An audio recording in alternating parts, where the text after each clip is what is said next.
আমি নানু বাড়ির প্রথম নাতিন, তো আমার জন্মদিন তো ভিআইপি ভাবেই হবেই ভাই। তো সকাল থেকে সবাই আমাকে নিয়ে তো ব্যস্ত যেন আমি কোনো দেশের প্রধানমন্ত্রী।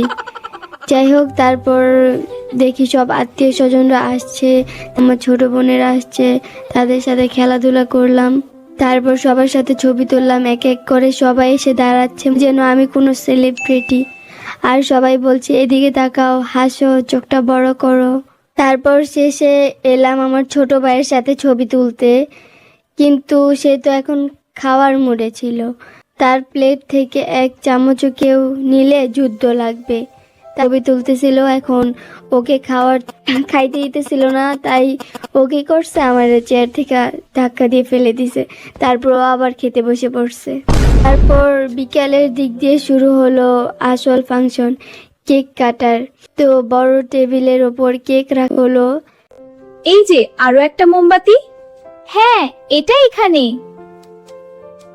আর আমার এক বোন সেই কেকের ওপর মোমবাতি সাজাচ্ছিল, কিন্তু যেই না মোমবাতিতে আগুন জ্বালালো, আমি তো দৌড়ে 10 ফুট দূরে। আগুন দেখলেই আমার ভয় লাগতো ছোটবেলায়। এই, ভয় পেয়ে না, এসো ফু দে।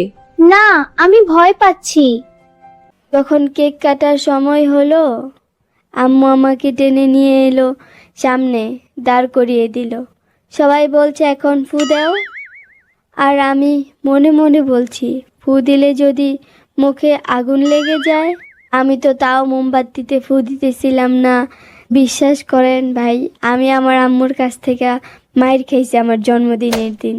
আমি এমন কান্না শুরু করছিলাম, আমার কান্না তো থামতেছিলই না। তখন আমার এক মামা আমাকে একটা কথা বলা পাখি গিফট দিয়েছিল, আমার এখনো মনে আছে ওই পাখিটার কথা। তারপর আমার কান্নাও থেমে যায়। আমি তাও মোমবাতিতে ফু দেই নাই, মনে হয় আমার বদলে আমার আম্মু দিয়ে দিয়েছিল, কিন্তু কেক কিন্তু আমি ঠিকই খেয়েছিলাম।